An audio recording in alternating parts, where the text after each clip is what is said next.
Video is such an important part of making content, and that's why content creators can spend thousands on their setup. And some of the bigger content creators like Jerry Rig Everything or Mr. Who's the Boss or Marques Brownlee can spend tens of thousands on their setup. But what if you don't have thousands or tens of thousands to spend on your setup? Well, that's where the Emeet S800 comes in.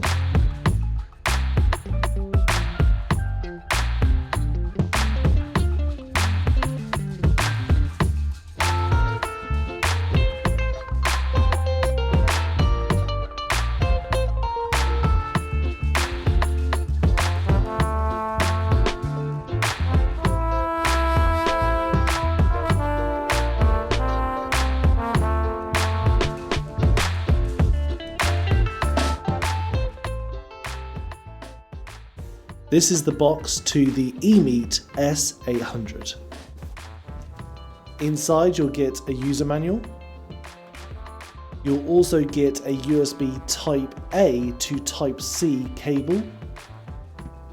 And of course you get the Emeet S800 itself. So what separates this from other webcams is its massive sensor, and this allows you to have background blur like I have with the plants here, which you usually only get with a mirrorless camera. But this also has super fast autofocus. So if I do a little figurine here, it snaps to it almost immediately and it's in focus. I take it away and it's focused on me again, and then if I show another figurine, boom, it's focused again.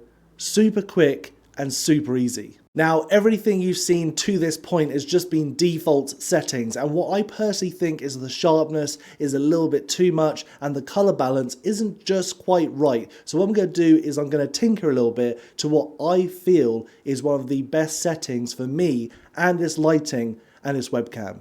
So I've lowered the sharpness, I've also lowered the saturation and a few other little settings, only a little bit, not too much to be honest, because the image wasn't bad, it's just not quite right. There was just a little bit of adjusting I needed, and you personally might need for different lighting and different effects, and obviously a different sort of like look that you're going for. For me, I wanted as natural as could be, and I feel like this is as close as I'm going to get with this webcam, and I think it's just remarkable with the detail of my beard. Super high detail, and also the colors now seem a little bit more natural to what I'm seeing in real life. So let's now compare this to one of the best selling 4K webcams ever, which is the Logitech Brio. I'll do a side by side so you can see what the differences are or the similarities, and you can let me know which one you think is better. So here is the side-by-side comparison of both webcams. Over here we have the S800 and over here we have the Logitech Brio. I will put the names above so you can actually see which is which. Now I will get into audio later on, but for right now we're using my independent mic, and that's what we have been using this whole video. Let's talk about the difference in video though. Straight away you can see that the blacks and whites much better, the contrast is much better on the Logitech Brio. In my opinion, straight away, much better. However, the saturation and hue, these are both default settings by the way, both webcams on default.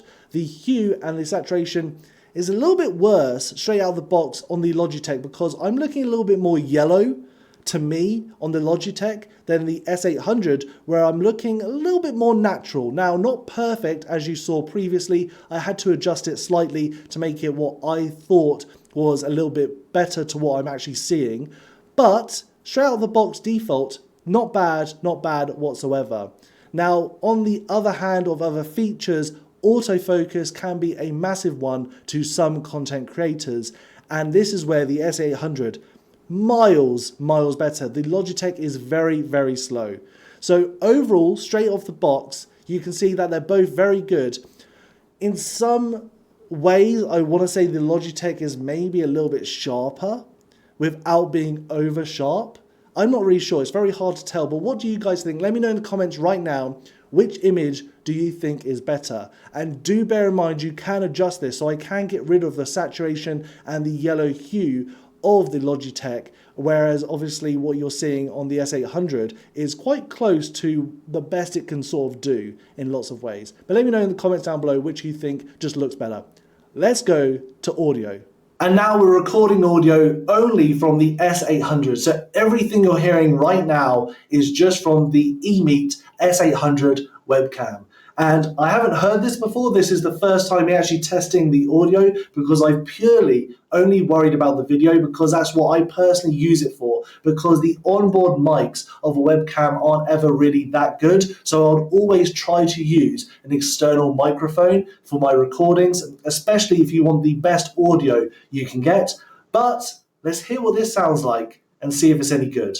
And now we're testing the mic of the Logitech Brio. Now I have got a previous video where you can actually hear this, but just for argument's sake, let's listen to it, especially directly compared to the S800 to see if it's better, if it's worse, if it picks up the echo of the room, because it is a relatively small room, so it can be quite echoey. But let's just see what the comparisons are, see if it's better, and I'm just rambling now, so I have more examples of the audio for you guys. So now I've made the room really dark just to see what it's like in low light. And as you can imagine, with a sensor this size, it handles it really well. In fact, it doesn't even look like I have no lights on and the windows are closed and the blinds are down and the door is shut and I'm in almost complete darkness because of how light this webcam still makes me look. Now, I do have some lights in the background, so I'm going to turn them on and hopefully that will sort of indicate a little bit what it sort of is like. So if I turn this on, you can see how the whole mood shifts because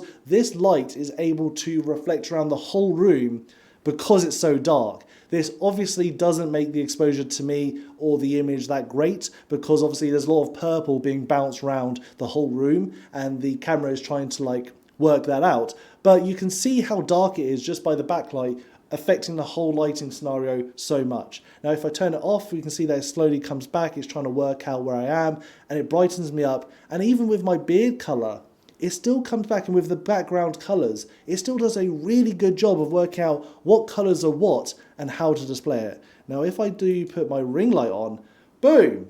You can sort of see the darkness because I've had this ring light on before in previous shots and the lighting hasn't changed. I've just made the room dark, so you can actually tell how dark the room is because of how much the ring light's now affecting, the image of my face. Now let's talk about some negatives while we're here and while we've got this. So some negatives I've read about this particular webcam is it can get hot.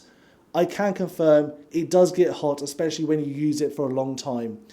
Doesn't really affect me personally because I'm not touching the webcam a lot, but I can see the concern that a hot item, especially with all the components there, time and time again, how long will it last? However, I actually think it's really well built and I have no concerns over the temperature and the fact it gets hot, but it's just something to mention.